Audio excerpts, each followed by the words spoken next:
বন্ধুরা, আজ ফারুক মাতবরের চরে আমরা আছি। এখানে আসার পরে আজ অনেকের সাথে দেখা হলো, আমার এই ভাইদের সাথে কথা বললাম, ভালো লাগলো।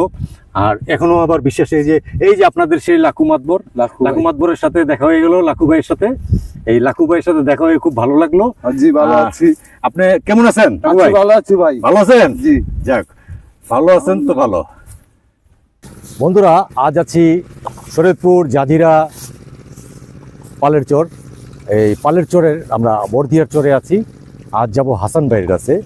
হাসান ভাইয়ের এখানে যাব আজ। হাসান ভাই শুনেছি মরিচ তুলেছে, তাই দেখা করতে যাব হাসান ভাইয়ের কাছে। যে হাসান ভাই, ওই যে দেখা যাচ্ছে হাসান ভাই, এই যে পিছনে আমার যে দেখা যাচ্ছে সেটা হলো হাসান ভাইয়ের যে শেডটা বানিয়েছেন সেটা। আর ওই যে আমাদের হাসান ভাই এখানে আজ মরিচ বাঁচছেন, কারণ মরিচ পেকে গেছে। এগুলো শুকনা মরিচ তৈরি হবে, শুকনা মরিচ তৈরি হয়ে ফাঁকি করা হবে। ফাঁকি করে এগুলো এই প্যাকেটজাত করে আপনার বাজারে ছাড়া হবে, সেগুলো আপনারা পেয়ে যাবেন।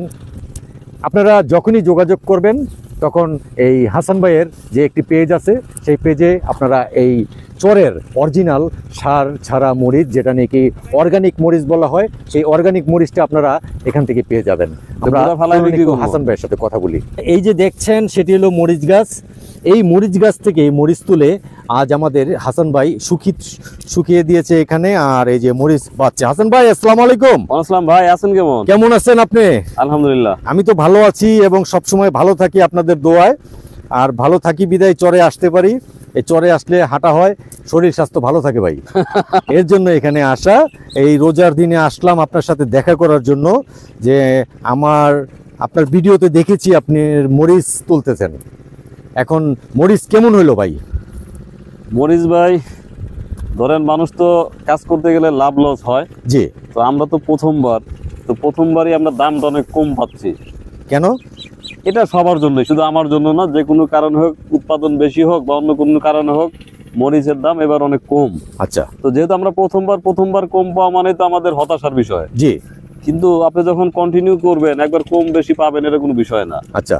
এখন এতটুকু ধৈর্য যদি না থাকে তাহলে তো কোনো কাজ করা যাবে না। তো আমরা সেই ধৈর্য নিয়ে আগাচ্ছি। এখন অনেকে অনেকভাবে বলবে।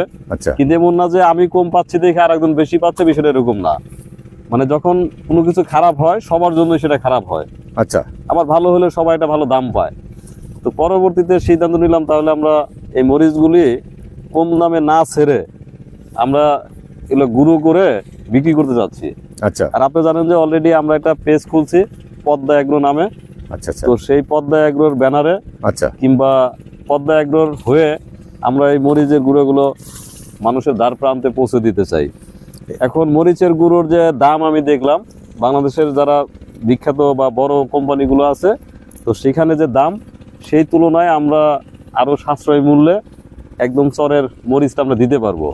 আর এই যে আপনি যদি এদিকে দেখান, আমরা মরিচগুলো, আমি জানি না ঠিক হচ্ছে কিনা, আমরা কিন্তু এই গুঁড়াগুলো ফেলে দিচ্ছি। এই যে বুটাগুলো ফেলে দিয়ে তারপর আমরা এগুলো ভাঙবো, মানে গুঁড়ো করবো। এমনি যে সচরাচর বাজারে মরিচের গুঁড়া পাওয়া যায়, তার চেয়ে আপনারটা ডিফারেন্স কি? ডিফারেন্স হচ্ছে এটা যেহেতু মানে সবই অথেন্টিক, কারণ মরিচ যেভাবে মানুষ উৎপাদন করে সবাই একই উৎপাদন করে। কিন্তু আমরা একটু মরিচগুলো আগে বাছাই করে দিচ্ছি। ধরেন আমি এই মরিচটা দিব না। হ্যাঁ, দিবেন না, এটা দিব না, ফেলে দিলাম। আবার এটা যখন দিব তখন আমি এই গোড়াটা ফেলে দিচ্ছি। এই যে সেটার জন্য আপনাকে প্রশ্ন করা। এখানে দেখা যাচ্ছে গোড়াটা ফেলে দিচ্ছেন, কিন্তু মরিচ যদি ফাঁকি করা হয়, মরিচ ভাঙানো হয়। আমি কয়েকটা মরিচের ফ্যাক্টরিতে গিয়েছি। আচ্ছা। যাওয়াতে ওখানে দেখছি কখনো এই আপনি যে পরিশ্রমটা করছেন, এই পরিশ্রমটা তারা করে না। সম্ভবত এটা ফেলে না। না, সম্ভবত কি এটা ফেলেই না। আচ্ছা, সম্ভবত বলতে কি এটা ফেলে না, কারণ এটা ফেললে আমাদের ব্যাটার হবে, শুধু এগুলো ফেলে দিলেই হবে। জি জি জি। আপনি শুধু এখান থেকে বাছাই করবেন যে সাদা যে মরিচগুলো আছে, সেটা আমাদের বিক্রমপুরের ভাষায় ফাতরা মরিচ বলে। এইটা বাইসা দিলেই আপনার মরিচটা 1 নাম্বার গুণসম্মত হবে। আচ্ছা। এখন মরিচ কেমন পাইলেন আপনি? মরিচ ভাই, উৎপাদন যেটা হয়েছে, জি, তো এখানে আমাদের না অনেকেরই, যেমন আমার পাশের যে জমিটা, আমরা আরো 2-4 জনে মরিচটা তুলি নাই। জি। কিন্তু অভিজ্ঞতা হলো যে আসলে মরিচ আপনি যত বেশি তুলবেন তত লাভ বেশি। জি, তত লাভ বেশি, তত ফলন বেশি হয়। জি। এখন আমরা মনে করছি যে 20 টাকা 20 টাকা কেজি বিক্রি করলে আমার তো 10 টাকা খরচ হয়ে যাবে। হ্যাঁ। কিন্তু ওই সময় যদি 10-20 হাজার টাকা বেচতে পারলে আরো মরিচ বেশি হইতো, আরো বেশি হইতো তখন। তো এখন এগুলোই তো অভিজ্ঞতা। আচ্ছা আচ্ছা। বুঝছেন? আগামীতে কি আপনি এই প্রচেষ্টা চালু করবেন? আগামীতে আমি চিন্তা ভাবনা করছি, যেহেতু এগুলা শুকনো ফসল, জি তো আমরা এখানে একটা ঘানি বসাতে চাচ্ছি। জি, ঘানি হচ্ছে তেল ভাঙায় যে। আচ্ছা আচ্ছা, তো আপনি দেখছেন যে আমাদের এই চরে প্রচুর সরিষা চাষ হয়, জি কালিজিরা চাষ হয়। জি জি জি, এটা ঘানিতে ভাঙিয়ে আমি অনলাইনে বিক্রি করতে চাই। সুন্দর একটা প্রচেষ্টা। সেকেন্ড আর একটা মেশিন বসাতে চাই, যে মেশিনে আমাদের এই চরের যারা মরিচ রোপণ করে, জি হয়তো আমি করব না, জি কিন্তু আমি ওনাদের কাছ থেকে কিনবো, জি কিনে আমরা এটা ভাঙিয়ে বাজারজাত করব। জি আর আস্তে আস্তে এই যে আমাদের যে পদ্মা এগ্রো যে শুরু হচ্ছে, জি, এই পদ্মা এগ্রোর ইউটিউব এবং ফেসবুক পেজ থাকবে, হ্যাঁ। সেখানে নক দিলে আমরা এগুলা মানুষকে কুরিয়ার সার্ভিসের মাধ্যমে পাঠাবো। এখন আচ্ছা। এই মরিচের পাশাপাশি আমি কিন্তু ধনিয়ার গুঁড়াও এখান থেকে নিতে পারবো। আর কি কি প্রোডাক্ট আপনার কাছে পাবে?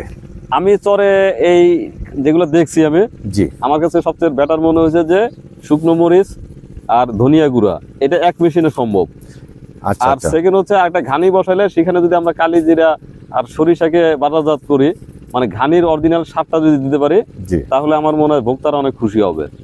আরেকটা জিনিস আপনাকে আমি বলি ভাই, আপনি এখানে অনলাইন যেহেতু পেজ একটা করছেন, আর অনলাইনে বিক্রি করার আশা আছে, আপনার ইচ্ছা আছে, ভালো জিনিসটা আপনার ভোক্তার কাছে এই পৌঁছানোর ইচ্ছা আছে আপনার, আপনি এখানে এই চরের ভিতরে কালিজিরা হয়, সেটাও চলে, মানুষ চায়, নেয়। ধনিয়া আছে, সেটাও নেয় মানুষ, এটাও দিতে পারেন। প্রয়োজনে যে তেলের ঘানিটা বসাবেন সেটাও দিতে পারেন। একবারে ফ্রেশ জিনিসটা আপনার কাছ থেকে পাইলো, পাবে ইনশাল্লাহ। আর আপনি ভাই একটু গানি নিয়ে কথা বলি। গানি জি ভাই। বিক্রমপুরে আছে কিনা জানেন কিনা আপনার? হ্যাঁ বিক্রমপুরে মনে হয় এখন নাই, আগে হয়তো ছিল সব জায়গায়। জি, তো আমরা ঘানির খোঁজ করছি। হ্যাঁ। তো ভিডিওর মধ্যে যে বলবো যে যদি আপনাদের এলাকায় কারো ঘানির যারা বানায় কিংবা ঘানির প্রসেসিং করা যায়, হ্যাঁ। তাহলে অবশ্যই আলম ভাইয়ের সঙ্গে যোগাযোগ করে আমাদের সঙ্গে যোগাযোগ একটু যদি সহযোগিতা করে সবাই, হ্যাঁ যে ওই এলাকায় ঘানি পাওয়া যায়, তাহলে আমরা ওখান থেকে গিয়ে ঘানি মেশিন কিনে নিয়ে আসবো, এরকম একটা ভাবছি আমরা আর কি। আচ্ছা আচ্ছা আচ্ছা কারণ ঘানি মেশিন তো অ্যাভেলেবেল না এখন।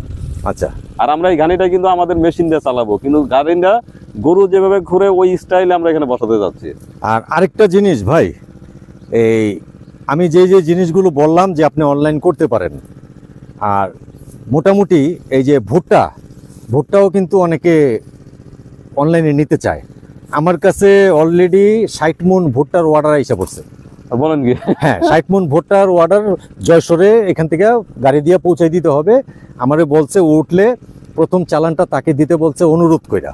অনুরোধ করা ভাই, যশোরে তো অনেক ভুট্টার প্রয়োজন। আমার সঙ্গে এক ভাইয়ের কথা হইতো, জি সম্ভবত শহীদ ভাই, ওনার এখানে কিন্তু 1000 বিঘা জমিতে ভুট্টা রোপণ করার কথা ছিল। জি, তো আসলে এখানে উনি যেভাবে চিন্তা করছে, অত জায়গায় একসঙ্গে তো দেওয়া সম্ভব না। না, তো শহীদ ভাইয়ের সঙ্গে আমার এখনো কথা হয়, তো চাইলে আমরা শহীদ ভাইয়েরও সাপ্লাই দিতে পারি। হ্যাঁ, শহীদ ভাইয়ের সাইলেজ করার জন্য নিতে পারে। নিতে পারে না, আমাদের- সাইলেজ করার নিতে হইলে তো এখন আসতে হবে।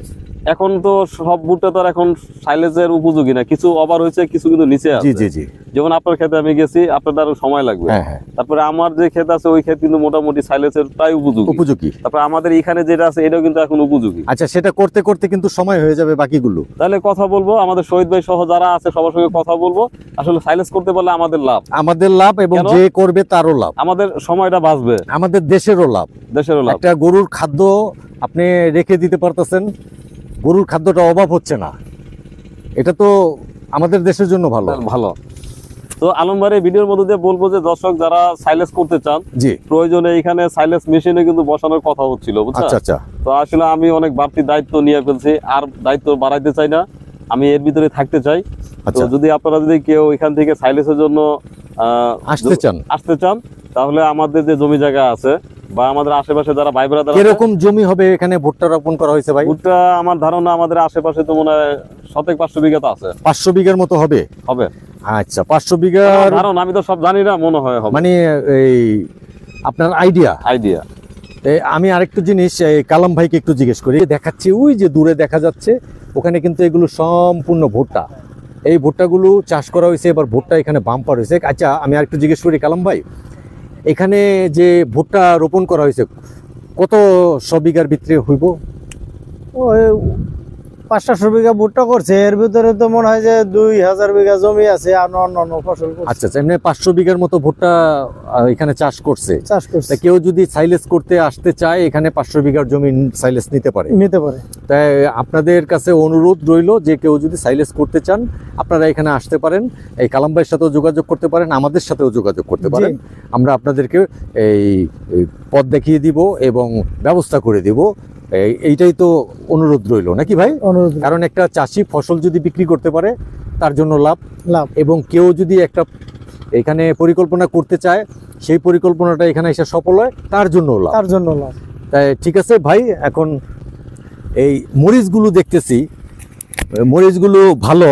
এখন এই মামুন ভাই মরিচ যে বাছাই করতেছেন কেমন লাগতেছে? ভালো লাগতেছে। যাক, ভালো লাগতেছে মামুন ভাই। একটা মরিচ যে কত বড় বড় হয়েছে এটা না দেখালে আপনারা বুঝতে পারবেন না। সুন্দর মরিচ এখানে, আমি মনে করি যে মরিচগুলো অত্যন্ত সুন্দর। জি, আর বিশেষ করে ওই এখানে চরে আসার মানিটাই হইলো যে যারাই আসছে সবাই বলে আসছে যে আমরা অর্গানিক ফসল করব। আর হাসান ভাই বরাবরই অর্গানিকের পক্ষে। হাসান ভাই এই চরে প্রথম এই যে এই ঘরটা তুলে আমাদেরকে উৎসাহ জাগাইছে যে আসেন এখানে কিছু করি। আর এই হাসান ভাইয়ের দেখা দেখি অনেকে এখানে আসছেন। আশেপাশে ওই যে এদিকে আছে একজন, আমি শুনেছি এই এহসান ভাই, ওই এহসান ভাই ও এখানে আসছে হাসান ভাইয়ের এই ভিডিও দেখে। উনিও এখানে সাফল্য অর্জন করেছেন, উনি বিদেশি কুকুর পালেন। আচ্ছা ভাই, জি ভাই, এই যে বুটু বাচ্ছেন, জি, হাত জ্বলতেছে না? না, তেমন সমস্যা হইতেছে না। মরিচ আরো কি বস্তাবন্দি করছেন? হ্যাঁ, বস্তাবন্দি করছেন, বিক্রি করছেন কিছু? হ্যাঁ, কিছু বিক্রি করা হয়েছে। যাক, মরিচ বিক্রিও হয়েছে। আমাদের হাসান ভাইয়ের যে মরিচ ফসল বিক্রি, ও আচ্ছা, যাক, আমাদের হাসান ভাই এই মরিচ প্যাকেটজাত করে এই মরিচ বাজারজাত করে আপনারা যদি কেউ কিনতে চান, কিনতে ইচ্ছুক হন, তাহলে আপনারা অনায়াসে হাসান ভাইয়ের সাথে যোগাযোগ করতে পারেন, আমার সাথে যোগাযোগ করতে পারেন। তখন হাসান ভাইয়েরকে আমি বলে দিব যে হাসান ভাই এই আমার এখানে অর্ডার আসলে আমিও হাসান ভাইয়ের সাথে যোগাযোগ করব। কি হাসান ভাই? হ্যাঁ, শোনেন, সবকিছু তো শুরুতে এরকমই হয়। আপনাকে একটা গল্প বলি।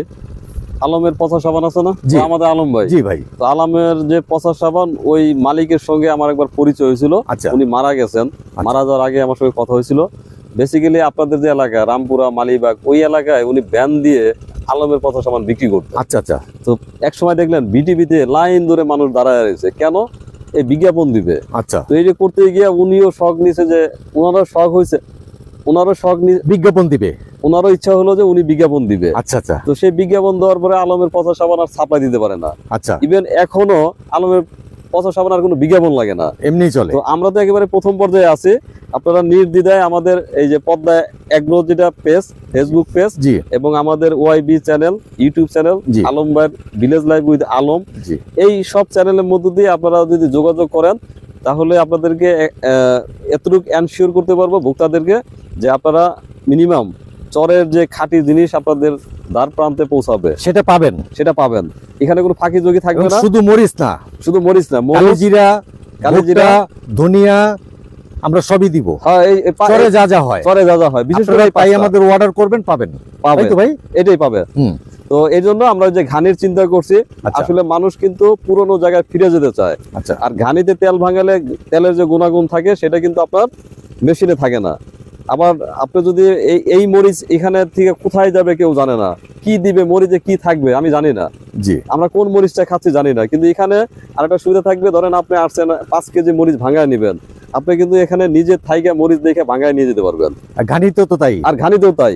আর এই আমি অফ দ্য রেকর্ড একটা কথা বলছি যে হাসান ভাই এই যে যেরকম মরিচের প্রতি শ্রম দিচ্ছেন, আর ঘানির প্রতিও এর আগে আমাকে বলছিল একটা কথা, সেটা ঘানিতে আপনারা দাঁড়িয়ে থাকবেন, আপনাদের সামনে তৈল তৈরি হবে, সেই তৈল আপনারা নিয়ে যাবেন, সেটা যদি ভেজাল ধরিয়ে দিতে পারেন আপনাদেরকে 1 লক্ষ টাকা পুরস্কার দেওয়া হবে, সেটা আমিও দিব আপনাদেরকে শেয়ার হিসাবে। আর আলম ভাই তারপরেও আসেন, ভালো জিনিস। একটু হতাশার কথা আছে, অনেকে অনেকভাবে কথা বলে।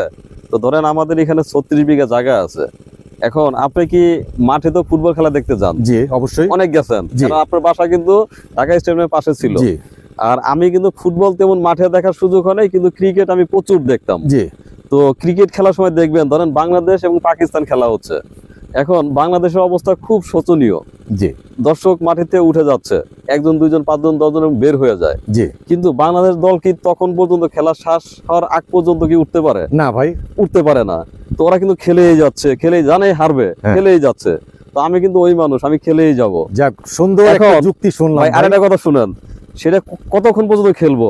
আজকের ম্যাচ শেষ, আমার পরবর্তী ম্যাচের টার্গেট। আচ্ছা আচ্ছা পরবর্তীতে আমি গিয়ে 0 রান আউট হয়ে গেছে, আমি আবার সেঞ্চুরির আশায় খেলবো, আচ্ছা আমি একদিনের জন্য খেলবো, আমি T20 খেলবো, আমি টেস্ট খেলবো। আচ্ছা আমি এটা বুঝাতে যাচ্ছি, যদি কেউ যদি মনে করেন যে আমি মানে কোনো ব্যাপারে নার্ভাস, আমি কোনো বিষয়ে নার্ভাস না, কারণ আমি পরিশ্রম করতে পারি। আচ্ছা এই যে 6 মান্থ, গত 6 মান্থ আমি কিন্তু একদিনও এখানে আসা বাদ দেই নেই। আচ্ছা আচ্ছা তো এটা তো আমার জন্য আল্লাহ তাআলার একটা বড় নিয়ামত যে আমি আসতে পারছি। জি সেকেন্ড হচ্ছে, এই 36 বিঘা দিয়ে যদি আমি যদি কোনোভাবে ফেল করতেই পারি, আমি কিন্তু 36% নিয়ে হলে আবার যুদ্ধ করব, আচ্ছা আচ্ছা আবার আমি 136 বিঘায় পৌঁছাবো। আচ্ছা কারণ কি, এটা আমার অনেকে বলে ড্রিম, আমার কোনো ড্রিম না, এটা হচ্ছে আমার জন্য চ্যালেঞ্জ। আচ্ছা আচ্ছা বুঝতে পারছেন?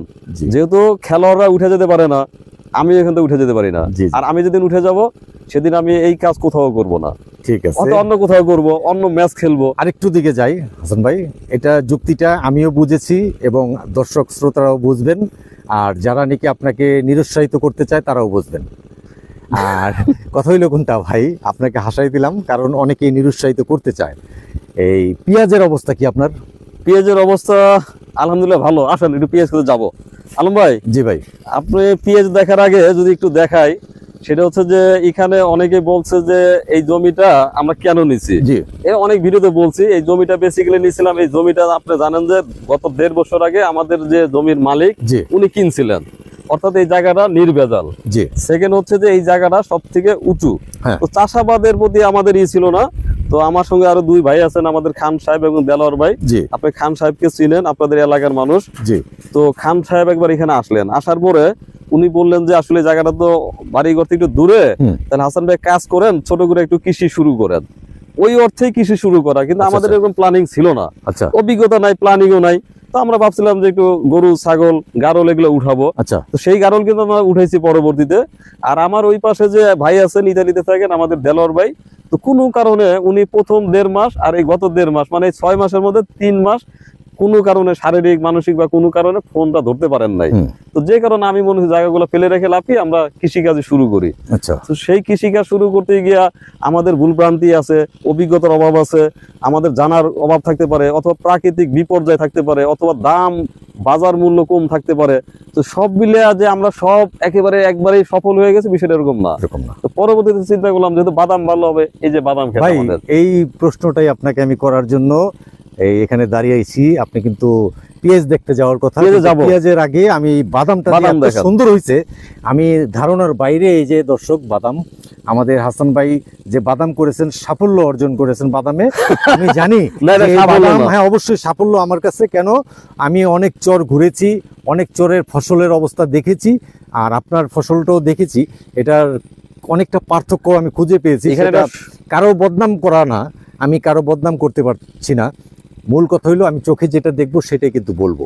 ভাই বাদাম নিয়ে বলি, আমার চোখে ফাঁকি দিবে, ক্যামেরার চোখ তো ফাঁকি দিবে না। ফাঁকি দেওয়া যাবে না। এই জমিটা এই যে এখানে প্রায় 3.5 বিঘার মতো আছে, এটা কিন্তু আমরা 2টা চাষ দিছি, আচ্ছা সার দেই নেই, কারণ আমাদের জমিতে আগে সার দেওয়া ছিল। জি এরপরে বাদাম রোপণ করতে গিয়ে যেটা শিখলাম, জি বাদামের বীজ এড়ানো খুব কঠিন কাজ। আমরা আচ্ছা। সন্ধ্যার পর থেকে রাত 10টা-11টা পর্যন্ত বাদাম কাজ এড়াইতাম, করছেন শুধু? বাদাম এড়াইতাম, আচ্ছা আচ্ছা নখগুলা ব্যথা করতো, কিন্তু এটা করতাম। তো এই আমাদের শক্তিগুলা বেশি করছে আমাদের নুর ইসলাম ভাই। আচ্ছা, এত আচ্ছা। কাজ পাগল মানুষ, খাওয়া ভুলে যায়, আপনারা তো এসে দেখছেন হ্যাঁ খাওয়া দাওয়া ভুলে যায়। তো বাদাম রোপণ করতে গিয়ে যেটা দেখলাম, আমরা জমিগুলো পরিষ্কার করে নিছিলাম, তারপরে কিন্তু বেশ ঘাস আছে, এখন আমরা এটাকে পরিষ্কার করার ব্যবস্থা করব। আর এই জমিগুলো বুনতে গিয়ে আমি মাঝখানে আরো লোক নিয়েছিলাম কাজের জন্য। আচ্ছা আচ্ছা 30 রোজ খাটাইছি আমাদের পেঁয়াজ খেতে আর এই বাদাম খেতে। ওই ওদিকে দেখছেন না, হ্যাঁ এই সব কিন্তু এখন বাদাম। ভাই আরেকটা জিনিস, আপনার সূর্যমুখী খুব সুন্দর হয়েছে, সূর্যমুখী খুব সুন্দর হয়েছে বলা যাবে না, মোটামুটি মানে আলহামদুলিল্লাহ হয়েছে। হয়েছে। আর তো এসে দেখলাম যে সূর্যমুখী ফুল ফুটে রয়েছে। ফুল আমি কিন্তু এই যে বাদাম যেতটুকু ছোট দেখা যায়, আমি এতটুকু বয়সে দেখছি। আচ্ছা, সূর্যমুখী ফুল কিন্তু আরো পরিপুষ্ট, আরো সুন্দর ছিল। এখন মনে হয় যে আমার বয়স ধারণা হয়ে গেছে। এই যে এটা এই মানে হারভেস্টের দিকে যাচ্ছে আমার জি, জি, ধারণা, জি, যে জি, কারণে জি। ফুলের গ্ল্যামার আগের চেয়ে যদি গত সপ্তাহে আসতেন তাহলে আপনি আরো ভালো আরো দেখতে মানে পারতেন। হলুদ পাইতাম। আরো হলুদ পাইতেন, আরো পরিপুষ্ট এবং বড় পাইতেন, বুঝছেন? হ্যাঁ। এখন এই যে এগুলো কিন্তু আমাদের বাদাম। আচ্ছা, আর আপনাকে আরেকটা ইনফরমেশন দিয়ে রাখি আর কি, আমরা এখন যেটা প্ল্যানিং করছি আলম ভাই, সেটা হচ্ছে যে আমরা কিন্তু কৃষি কাজটা কমায়া, আপনি জি। জানেন যে ফার্মি মুরগি, হাঁস আর আমরা গারল বেশি উঠাবো। আচ্ছা তো ওই যে ওই পাশে যে আমাদের ফুলকপি বাঁধাকপি ছিল, ভাই, আপনি যে ফার্মি মুরগি, গারল আর কি কি জানি বললেন, এই যে হাঁস, হাঁস, এগুলো বললেন, এখন তো এটা ডুপ্লিকেট হয়ে যাবে ভাই, কেন নকল হয়ে যাবে তো, না হোক নকল, কপি হয়ে যাবে, মানে কপি হয়ে যায়। আপনি যেটা বলেন অনেক সময় কপি হয়ে যায়, দেখি অনেক না এটা মানে আপনি হয়তো জানেন, আমি কোনো কিছু আলাপ করলে আমার এটা না, এটা বলা দরকার নেই, অনেকে ভাববে আমি অহংকার করতেছি, সেটা না। তো ওই যে ওই পাশে দেখেন, ওই পাশে আমাদের ভুট্টা ক্ষেত। তো আচ্ছা ভাই, এই যে পেঁয়াজ, হ্যাঁ পেঁয়াজ, পেঁয়াজ তো উঠে গেছে, উঠার সময় হয়ে গেছে ভাই। ওঠার সময় হয়েছে। এখন পেঁয়াজে আমাদের এখানে দুইটা নিড়ানি দিচ্ছি। আচ্ছা, তো আমার মনে আপনি দেখেন আয়নার মতো পরিষ্কার ক্ষেত। হ্যাঁ, পেঁয়াজে কোনো ভাই একটা ঘাস নাই, ঘাস কিন্তু নাই। আপনার এখন পেঁয়াজ যেটা হবে ওঠার আজকে, সময় হয়ে গেছে। আজকে আমরা দিব না, এখন উঠানো যাবে না। আজকে আমরা এটা স্প্রে করব। এর ভিতরে ছোট্ট একটা জীবাণু আছে, তাই? যেটা খালি চোখে দেখা যায় না বা এখন বোঝা যাবে না, 10-15 দিন পরে বোঝা যাবে। তো আজকে আমাদের স্প্রে হবে, 3টা স্প্রে হবে এখানে আচ্ছা, এই পেঁয়াজে পেঁয়াজে। এই 3টা স্প্রে করলে আমরা যে ফলন আশা করতেছি ওইটা আসবে। আর আমরা এখানে অন্য কোনো মেডিসিন ইউজ করব না, আচ্ছা আচ্ছা যাতে আমরা পেঁয়াজটা ঘরে রাখতে পারি। আচ্ছা আচ্ছা পেঁয়াজটা ঘরে রাখার জন্য আমরা সেই পদ্ধতিতে যাচ্ছি, যাতে পেঁয়াজটা 2-4-6 মাসে ঘরে থাকলেও রাখা যায়, কিছু নষ্ট না হয়। নষ্ট না হয়, আচ্ছা, সেই ব্যবস্থা নিচ্ছে। তো আজকে থেকে আমাদের সেই চিকিৎসা শুরু। আর পেঁয়াজ উঠাইতে উঠাইতে আমাদের ধারণা 1 মাস থেকে 1.5 মাস লাগবে সামনে। আচ্ছা আচ্ছা মানে 1 মাস পরে গিয়ে উঠাবো এক চান্স, এরপরে আরেক চান্স উঠাবো। আর আচ্ছা। সকল পেঁয়াজে আমাদের ইচ্ছা আছে ঘরে রেখে দেওয়ার। আচ্ছা আচ্ছা আচ্ছা আর এই যে ফুলকপি তো নষ্ট হয়েছে আপনি জানেন, তো এখানে আমরা এখন এই জায়গাগুলো পরিষ্কার করে এখানে এখন আমরা শুধু এতটুকু জায়গায় জি। আমাদের সবজির জন্য রাখবো। আচ্ছা আচ্ছা, মানে সবজির জন্য কেন, কারণ আমার এখানে আমরা নিজে খাওয়ার জন্য। এখন 4 জন লোক আছি। জি, আবার আমার বাসাও তো এখানে জানেন। হ্যাঁ, আর বর্ষাকালে তো সবজির দাম আরো বেশি থাকে। জি, তো যে কারণে আমরা চিন্তা করছি এই জায়গাটুকু আমরা সবজি করব। সবজি করবেন। এখানে ঢেঁড়স আর পুঁই শাক দিব, ওই সাইডে দিয়েছি ডাটা। আচ্ছা, আর এই জায়গা দেখতেছেন না, হ্যাঁ, এই যে খালি এই যে এই যে জায়গাগুলো। লাল তীরের সঙ্গে কথা হয়েছে, ওরা বীজ সরবরাহ করবে, আমরা ওদের বীজ দিয়ে এখানে বর্ষাকালীন আপনার ওই বস্তা দিয়া হুম। লাউ আর হচ্ছে চাল কুমড়া, কিছু কাঁচা মরিচ, এগুলো আমরা ওদিক দিয়ে বস্তা দিয়ে চাষ করব। আচ্ছা আচ্ছা আচ্ছা, বুঝতে পারছেন? আর ভুট্টা, এই যে আমাদের ভুট্টা, হ্যাঁ, ভুট্টা ভাই যাই বলেন, ভুট্টা কিন্তু মাশাআল্লাহ সুন্দর হয়েছে, মোটামুটি ভালো হয়েছে, মাশাআল্লাহ মাশাআল্লাহ সুন্দর ভালো হয়েছে। হয়েছে। আর বাদামও মোটামুটি আমার মনে হয় যে হ্যাঁ, বাদাম একবারে 90% 90% হয়ে গেছে, 90% বের হয়েছে আর কি, হয়ে যায় না, বের হয়েছে। মানে 90% গাছ হয়েছে ভাই, হ্যাঁ গাছ হয়েছে, গাছ মিসিং নাই তেমন। যাক, আপনি আমাদের এখন সফল ভাই। না সফল বলতে এখন আমাদের যে ইচ্ছা, আমাদের যে ইচ্ছা আছে, হ্যাঁ। এই ইচ্ছা মতে আমরা যদি এখন পেঁয়াজটা সুন্দর হারভেস্ট করে রাখতে পারি, হ্যাঁ। তাহলে আমরা মানে এই পাশে যে খরচটা করছি, হ্যাঁ। আলহামদুলিল্লাহ মনে হয় যে ওটা যদি আমরা হারভেস্ট করতে পারি আমাদের খরচটা উঠে আসবে আর কি। আপনার বাদামেও তো একটা খরচ উঠে যাবে। বাদামে ভাই প্রচুর খরচ, কারণ আমি তো বুঝি নাই বাদামের বাদাম- খরচ অনেক। খরচ না অনেক। আমরা ধরেন রাত্রেবেলা কাজের অবসরে বাদাম রোপণ করতাম, হারাইতাম। হ্যাঁ, তারপরে মনে হয় এগুলা এই যে বিদেশি নিছি, আবার আমরা 7 জন লোক কাজ করছি এখানে। এখন আমি শুনলাম যে আমরা যা কিছু করছি এর চেয়ে বেশি কষ্ট বা এর চেয়ে বেশি সময় দিতে হবে বাদাম যখন উঠবে। কেন? হ্যাঁ, ওই সিরাজ এই জন্য যে প্রত্যেকটা গাছের গুলো উঠাইতে হবে। আপনি গত হ্যাঁ। বছর বর্ষায় না, দেখছেন সেটা না? তো মানুষ দিয়ে উঠায়, মানুষ দিয়ে উঠায়, কিন্তু শুনেন শ্রমিক তো লাগবে নাকি? কৃষিকাজের মেন খরচ হচ্ছে শ্রমিক খরচ। আমি এখানে ধরেন 12-13 হাজার টাকার বীজ রোপণ করছি। জি, তো এই বীজের দাম তো খুব বেশি হয় না। আমি চাষ করছি মাত্র 3,500 টাকা দিয়ে চাষ করছি। জি, তো চাষে তো টাকা বেশি যায় নাই, হুম। টাকা বেশি যাবে কোথায়? শ্রমিকে। হ্যাঁ। এখন যদি সেই খরচ দিয়ে যদি আমরা করতে পারি তাহলে ভালো কথা। আরেকটা কথা, এই যে আমাদের পিএস খেতেও কিন্তু আমরা বাদাম দিছি। আচ্ছা, এই যে এটা বুঝছেন, এখানে 2.5 বিঘা আছে না, এই আমাদের মোট 5.5 বিঘা। ভাই, পিএস খেতে বাদাম তো দেখা যায় না। না, এখনো মাত্র দিছি 2 দিন আগে, তো আরো 2-1 দিন পরেই উঠে যাবে। আচ্ছা, তো এই পিএস খেতে যে বাদাম দিছি, এই পিএস খেত সহ এই সাইড মিলে আমাদের 5.5 বিঘা 6 বিঘা বাদাম। হ্যাঁ, বাদাম। তো বাদাম এখানে সাধারণত 7-8 মন করে হয়। আচ্ছা, তো এই 5.5 বিঘা 6 বিঘা যদি আমাদের 6 মন করে হয়, এখন 36 কথা হইলো কোনটা হাজার। ভাই, বেগুন দেখে গেছিলাম, বেগুন কি উঠছে নাকি? বেগুন নাকি ঝামেলা বেগুন হচ্ছে কোনো? না, বেগুনে কোনো ঝামেলা নাই, একটু পোকামাকড়ের আক্রমণ বেশি। হ্যাঁ। আর আমরা আসলে এটার ভিতরে অনেক সময় দিচ্ছি না, কারণ আমাদের মেন টার্গেট হচ্ছে আমাদের বাদাম হ্যাঁ। আর এই যে এই পেঁয়াজ, আর হচ্ছে যে ওই পাশে যে আমাদের কোলের ওই পাশে ভুট্টা রোপণ করছি। জি জি। আমাদের এই তিনটা যদি আমরা ঠিকঠাক মতো উঠাইতে পারি, হ্যাঁ। তাহলে এই আমাদের ফোকাস হচ্ছে এখন এইটাই বেশি। এটা হইলে আপনার মানে এখানে তো বেগুন এমন না যে আমি একদিনে 20 কেজি উঠাইতে পারবো, না না। তো দরকার নাই, আমি অল্প অল্প করে উঠাচ্ছি, আমরা খাচ্ছি। কারণ জানেন যে এখন তো আর আমাদের ছোট জায়গা পরীক্ষামূলক হ্যাঁ। করছেন আপনি, এটা গত খাওয়ার এক জন্য মাসে লাগে, কিন্তু আমাদের কোনো সবজি কিনা লাগে না। খাওয়ার জন্য গত লাগে। 1 মাস না, গত 3 মাস ধরে আমরা সবজি তেমন কিনি না, শুধু আলু তাহলে কিনি। এখান থেকেই চলছে। হ্যাঁ, তো এখন আমাদের এখান থেকে যদি আমাদের এই সবজি যোগান আসে, আমরা তো একসাথে যে গত সপ্তাহে কাজ করলাম 7 জন লোক, জি তো 7 জন লোক যদি আমরা সবজি খেতে যাই, তাহলে খরচটা কি পরিমাণ জি হতো? জি জি। আবার মনে করেন এই যে রোজার পরে যখন আমি আসবো, তো আমিও তো খাইতে পারবো, হ্যাঁ, আরো দুজন নিয়ে আসবো, তারাও খাবে।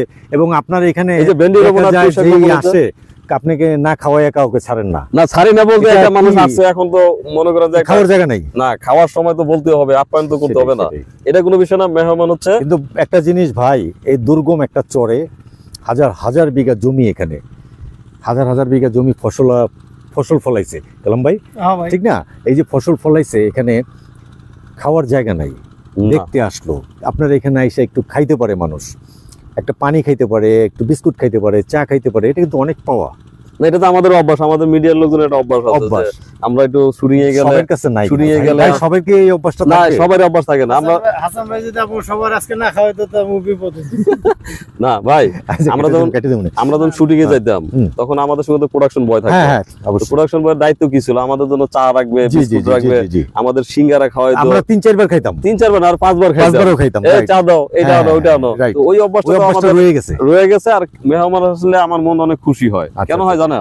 আমি তো এখানে নতুন, হুম। আমার বাসাতে তেমন কেউ যায় না, জি, তো বরঞ্চ এখানে মেহমানদারিটা এখানেই করি। না, এখানে কেউ আসলে আমার খুব আনন্দ হয় যে কেউ একজন আসছে। আচ্ছা আচ্ছা, বুঝছেন? যাক, এই আনন্দ নিয়েই আজ ভিডিওটা এখানেই শেষ করছি, কন্টেন্টটা। দর্শক আপনারা দেখতে থাকুন, আমাদের সাথে থাকুন। আজ বিদায় নিচ্ছি শরীয়তপুর জাজিরা বর্দিয়ার চর থেকে। আর একটু ফেসবুকে লগ ইন করে আপনারা যদি একটু আমাদের সাথে থাকেন, সেটা হচ্ছে পদ্মা এগ্রোর সঙ্গে।